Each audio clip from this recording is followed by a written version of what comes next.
Well, hello everyone. Today is December 27th. I hope everybody had a great Christmas.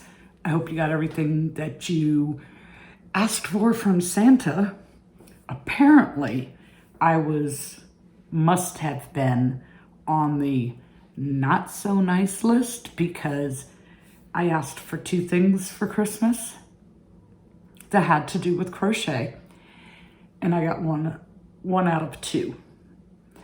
So Santa must have thought that I wasn't nice enough to get the boppy, but I did get the organizer thing, like the guys put the little nuts and bolts and stuff in for the safety eyes and the backs, because it's just a mess. You definitely need a way to organize those. I actually got three of those. One really big one that Jenna got for me.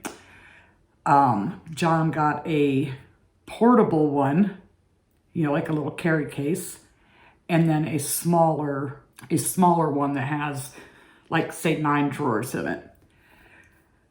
I haven't had a chance to set that up yet, but no boppy. So apparently I was slightly over here towards the naughty list. I wanted to say thank you to Barbara. Beautiful card. I really appreciate the Christmas card. Thank you very, very much. And to Rebecca and Mom, it was very nice meeting you. And hopefully we'll run into each other again sometime.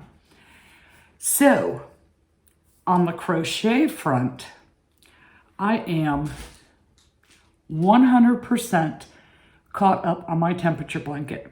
And I'm not going to show you yet because we are so close to the end of the year. The next time I show it, it's going to be completed, border and all. But I am 100% caught up.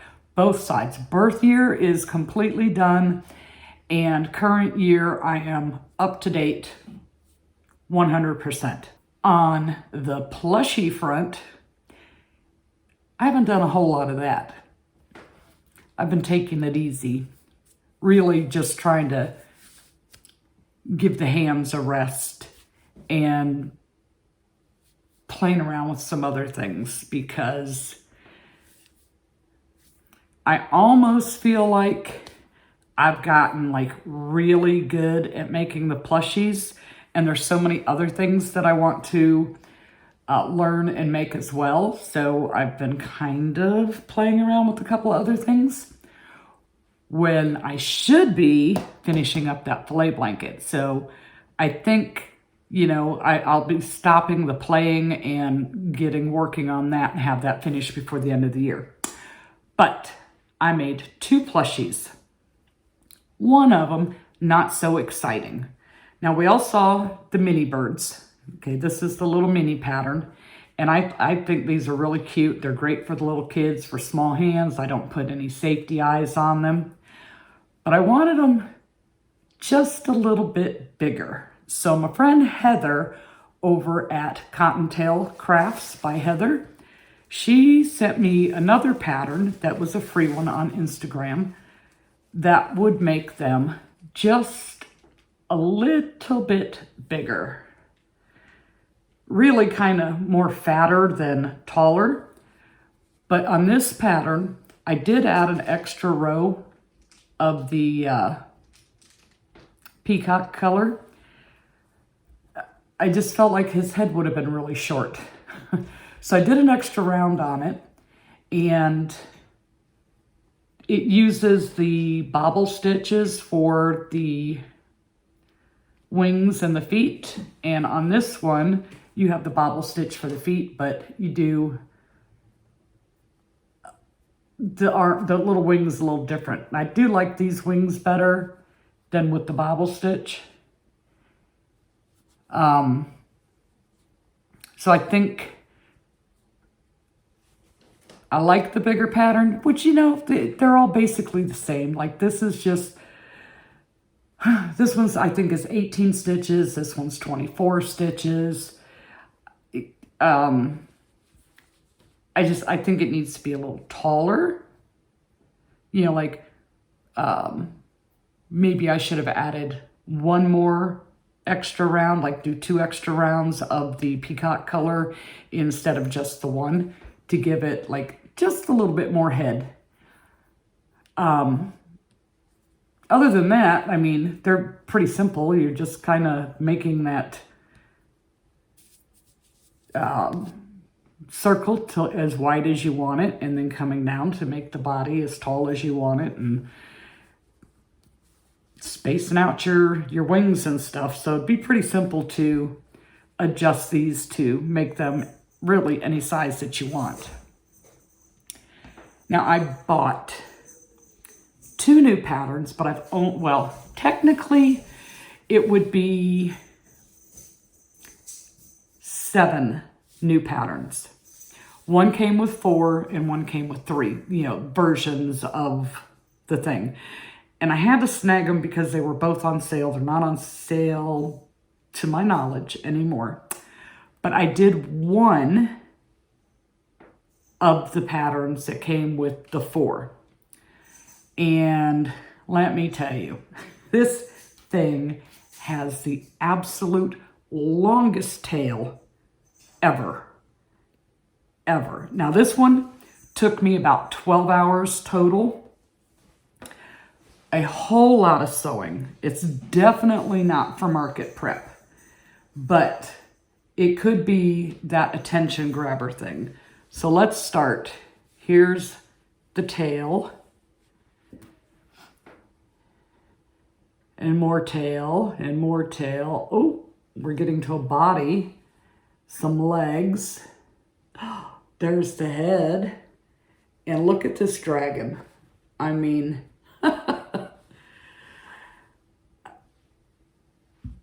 it has a really long tail. Very, very long. There is a whole lot of sewing in this. You have 6 parts to the legs, 2 pieces for the back leg. So there's 4 there, and the 2 front legs. And then you have the wings, the ears, the horns, and you have to sew the head on separate, like you start at the tip of the tail and work your way up to the neck. And then the head is separate. And then all the other pieces are separate and have to be sewn on. So it's not the quickest, but it does come out pretty cute. Now I made a few adjustments to the face. I gave it little eyebrows, and I added, little bumps on the nose there, just to, I don't know, make it, just to give it some more facial expression. You know?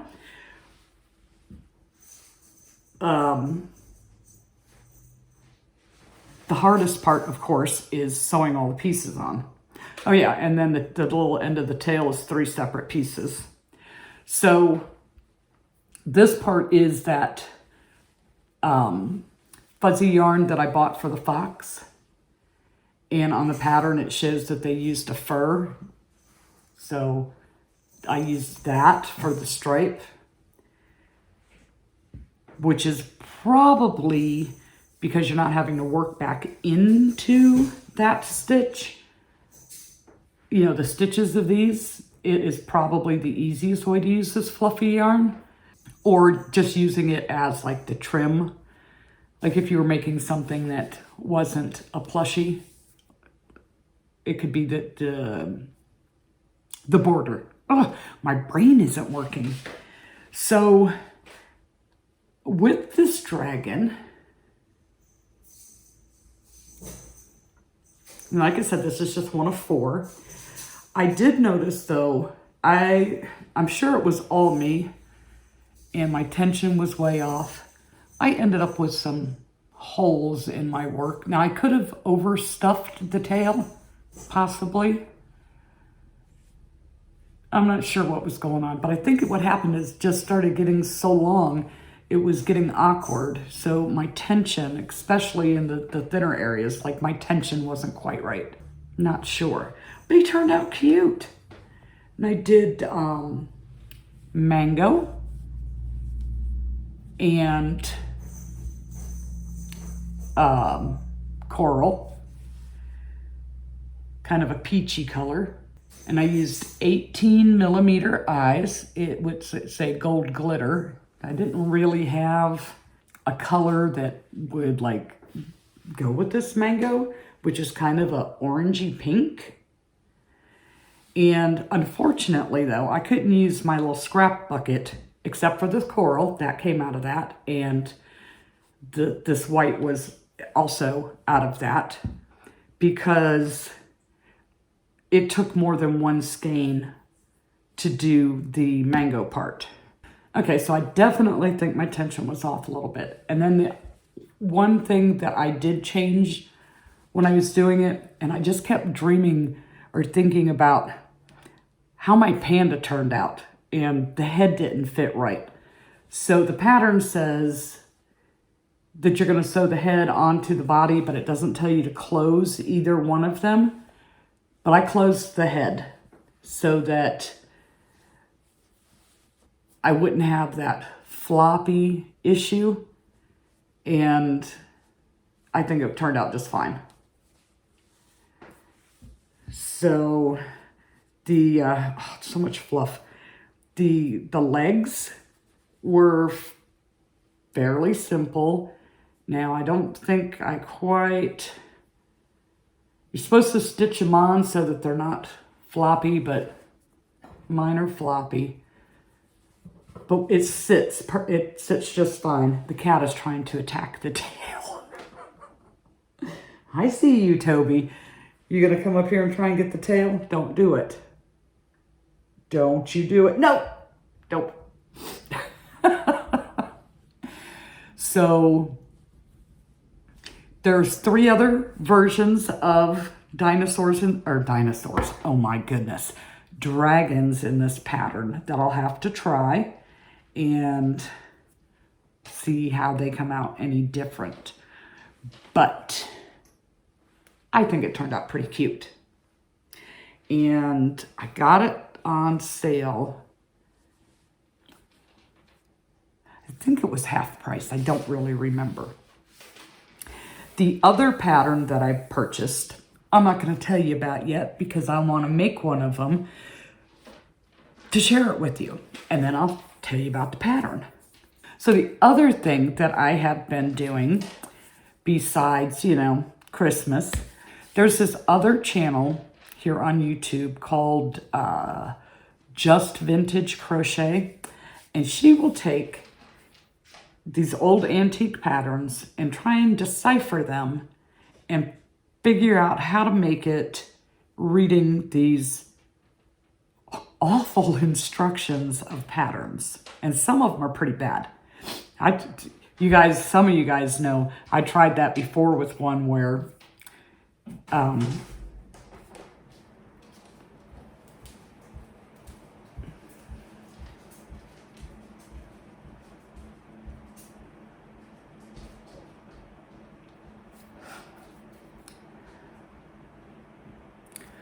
some of you guys know I tried doing a vintage pattern before that I was like challenged. Oh, I bet you can't do this. And I'm like, oh, I bet you I can. And it took me a little bit to figure it out, but I figured it out. But she did this one and, oh, it's like a shawl, but it crosses over in the front, wraps around, and it ties. And I can tell you that back in the day, back in the 1800s, even early 1900s, people were smaller than they are now. And my theory behind that is 2 things. They didn't have processed food like we do now, and they weren't feeding the animals growth hormones. So today, people are bigger, just in general. Taller, bone structure, body mass, the whole bit. People are bigger. And this pattern she was working on was for this shawl thing. It was done in Tunisian crochet. And I had dabbled, and when I say dabble, I mean like just stuck my toe barely in the water with the Tunisian. and gave it a try. And then I didn't pick it up again.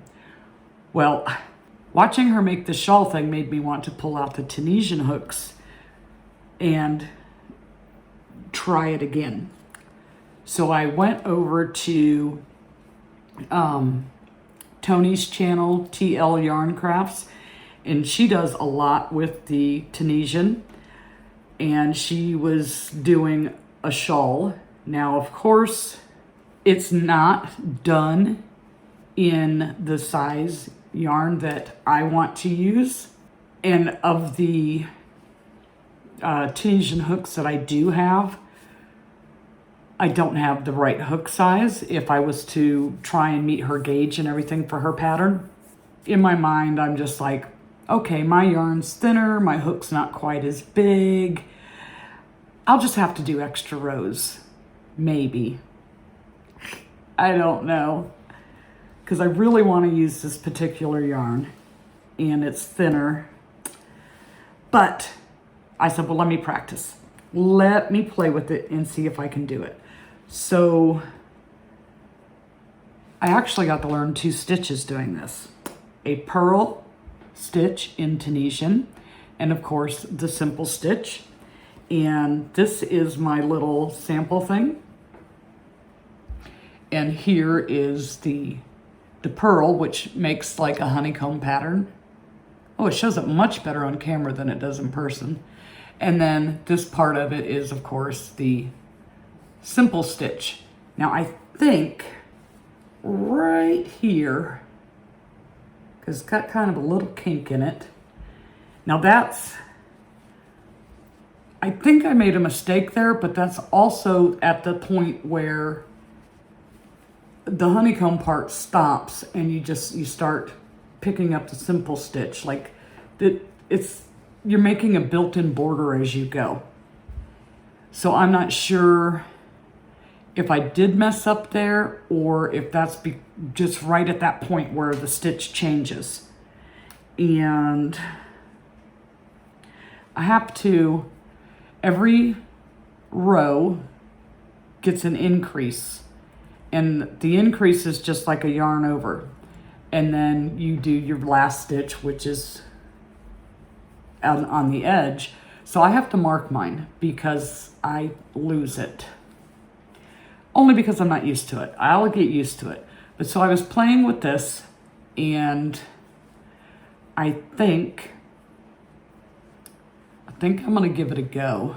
I was looking through her comment section to see if anyone had asked about using the different size yarn, like how would they adjust the pattern to fit their yarn. So like this one is just some Premier Basics and a 6mm hook. So I was 2 stitches in a row off from meeting her gauge to get the size using the Premier Basics and a 6mm instead of a 6.5mm. So, but the yarn that I want to use is a 3-weight, not a 4-weight. And I would imagine that even the 6mm hook might be a little large for it. I don't know, because I am not, what's the word I want? I am not fluent in Tunisian crochet. But I want to be. So that is going to be my challenge. I want to do that. It's pretty cool though, working it all on one direction and it's coming back and then the row's done and there's no flipping, and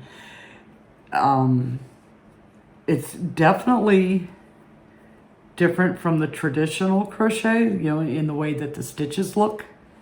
You can tell this cheap yarn, I got all this stuff coming off. But in fairness, this has been frogged a few times. So this is, you know, scrap practice yarn so I can play with stuff. But that, my friends, is my happenings for the end of the year. So, 2 plans. Make one of the plushies from the other new pattern. All right, 3 plans. Make one of the plushies from the other pattern that I purchased. 100% complete the temperature blanket, border and all. And we are almost there. You know what? It's going to be like the happiest day of my crochet life is when that temperature blanket is finished.